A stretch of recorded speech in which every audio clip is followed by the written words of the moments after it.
There are movies that entertain, and then there are movies that become a permanent part of who we are. Dirty Dancing, the 1987 romantic drama that swept audiences off their feet and planted itself firmly in the cultural consciousness, belongs firmly in that second category. Nearly 4 decades after its release, people are still watching it, still crying at the same moments, still holding their breath during that famous lift, and still humming, "I've had the time of my life," at the most random moments of their day. But here's the thing, most people who have seen Dirty Dancing dozens of times still don't know the full story of what was happening behind the camera, between the actors, and inside the editing room. The movie you fell in love with was almost a completely different film, and some of its most cherished scenes almost never made it to the screen at all. Today, we are pulling back the curtain on everything. The unnoticed moments, the shocking behind-the-scenes drama, the near disasters, and the secrets that the cast and crew kept quiet for years. Get comfortable, because once you learn all of this, you will never watch Dirty Dancing the same way again. Let's start at the very beginning, because even the name of this movie almost didn't survive the journey to your television screen. In the mid-1980s, Hollywood was a different world.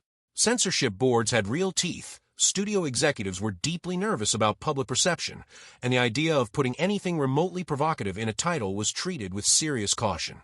So when screenwriter Eleanor Bergstein, who based the story on her own real-life experiences as a young woman who loved to dance, submitted a film called Dirty Dancing, the reaction from authority figures was immediate and predictable alarm. The situation got so out of hand that authorities at the Canadian border reportedly held up shipments of the film's daily footage because they genuinely believed, based solely on the title, that they were dealing with an adult-rated film. Think about that for a moment. The most wholesome, heartfelt coming-of-age romance of the decade was being treated like contraband at international borders simply because of what it was called.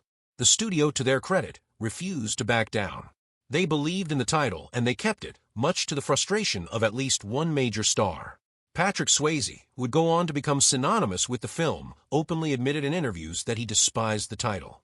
In a 1987 conversation with entertainment reporter Bobby Wygant, he was candid about his feelings, saying he would have much preferred the movie be called something else entirely. Of course, what makes this story even funnier in retrospect is that the alternative title being floated around was "I Was a Teenage Mambo Queen." So perhaps Patrick and all of us should simply count our blessings and move on.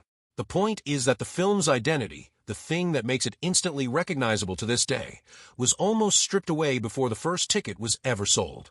Now here is where things get genuinely fascinating, because the Dirty Dancing we know today was almost populated by an entirely different group of actors.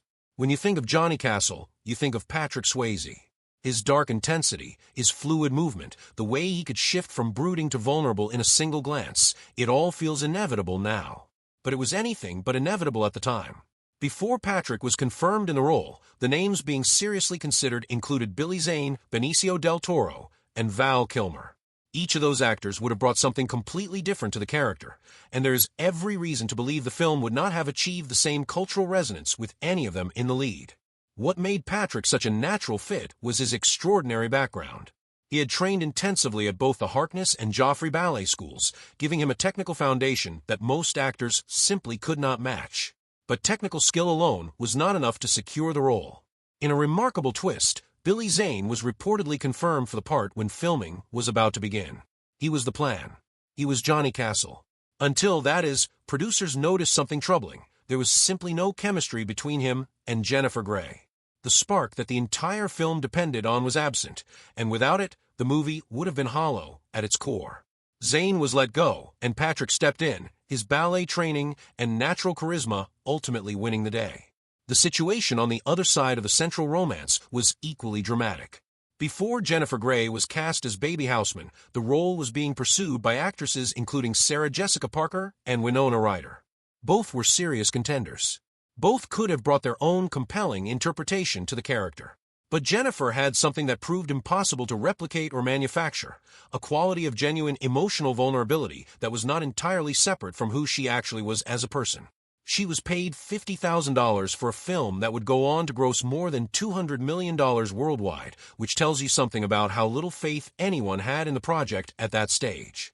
What is particularly interesting about the casting of Jennifer is that she had already appeared alongside Patrick in the 1984 film Red Dawn. Their history together was not a warm one.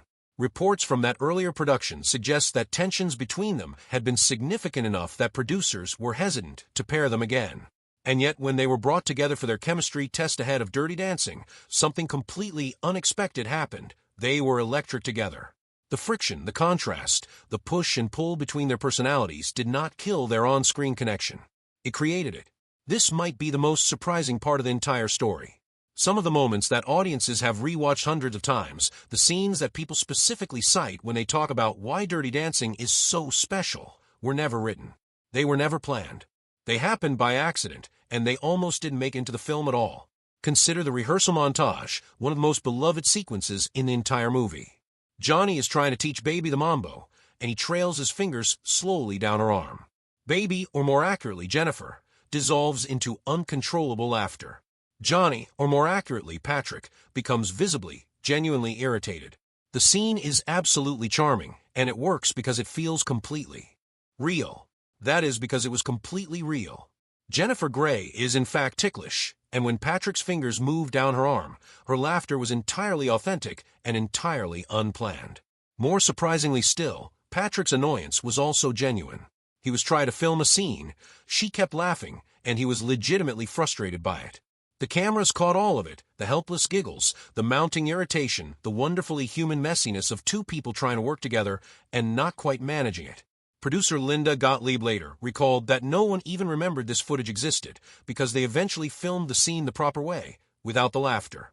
It was only when the dance editor was working through the footage in the editing room that she stumbled across those unplanned moments and brought them to everyone's attention. When the producers and cast saw the footage together, they reportedly burst out laughing. Not just because it was sweet and charming, but because they had all completely forgotten it had happened. After recovering from a surprise, the decision was made to use it. And in doing so, they accidentally created one of the most authentic, joyful moments in the entire film. Then there is the scene where Johnny and Baby dance freely together to Mickey and Sylvia's Love is Strange. This is a moment of pure, unguarded connection between the two characters, and it has a quality of intimacy that is very difficult to achieve deliberately. The reason it has that quality is that neither actor knew they were being filmed. They were rehearsing moving through the space, working out their chemistry without the pressure of a formal shoot, and the cameras were rolling without their knowledge. What was captured was not a performance. It was two people being themselves in a room together, and that authenticity translated directly onto the screen and into the hearts of everyone who has watched it since. There is a tendency when we love a film to imagine that the experience of making it was joyful and easy, that the magic we see on screen was matched by magic on set. The reality of Dirty Dancing was almost the opposite. The production was physically brutal in ways that the finished film gives no indication of whatsoever. Filming began on September 5, 1986, and wrapped in just 43 days. That tight schedule, combined with the weather conditions the crew were dealing with, created a genuinely grueling working environment. The outdoor scenes, which appear warm and summery on screen, were filmed in temperatures that were anything but comfortable for the cast and crew. Interior temperatures on set, amplified by the heat of cameras and lighting equipment, reportedly climbed to around 120 degrees Fahrenheit on some days. Choreographer Kenny Ortega later recalled that during one particularly difficult day of shooting, 10 people fainted within a 25-minute window. Veteran actress Paula Truman collapsed entirely and had to be taken to the emergency room to be treated for dehydration. The lake scenes presented their own particular challenges. As production extended into the fall months, the lake temperature dropped to around 40 degrees Fahrenheit. Jennifer Grey later recalled that the water was genuinely horrific to be in, and she credited her ability to endure it to being young and highly motivated. Patrick described the lake in similar terms in his autobiography, noting that they filmed the scene multiple times under those conditions, each take requiring both actors to re-enter water that was cold enough to be genuinely dangerous. And Patrick was dealing with all of this while managing a serious physical condition that most people watching the film would never suspect. He had sustained significant damage to his left knee during his teenage years as a football player. He had subsequently turned to dance and gymnastics to rebuild his strength, which led to a professional dance career, but the underlying damage never fully healed. By the time he was filming Dirty Dancing, the cartilage in his knee was severely compromised, meaning bone was grinding against bone with every move he made. During scenes that required him to lift Jennifer, He described the pressure on his damaged joint as extraordinary, noting that lifting someone in water creates resistance that makes even a small person feel enormously heavy. The indoor scenes created their own problems. Patrick fell repeatedly from a log during the balancing sequences, and each fall aggravated his knee further. The swelling became severe enough to require the fluid to be drained from the joint on multiple occasions. He performed every single one of his own stunts and dance sequences through this pain, and the film gives absolutely no indication that anything was wrong. His professionalism and commitment to the role meant that audiences saw only grace and power, with none of the suffering that produced it. Even after all of that sacrifice, even after all of those performances had been captured on camera, Dirty Dancing came terrifyingly close to never being seen by the public at all. The script itself had been rejected 43 times before the small studio veteran finally agreed to take a chance on it. The production budget was just $6 million, modest even by the standards of time, and the prevailing attitude at the studio was not confidence, but anxious uncertainty. When the rough cut of the film was completed, the reaction among studio executives was not enthusiasm. It was concern.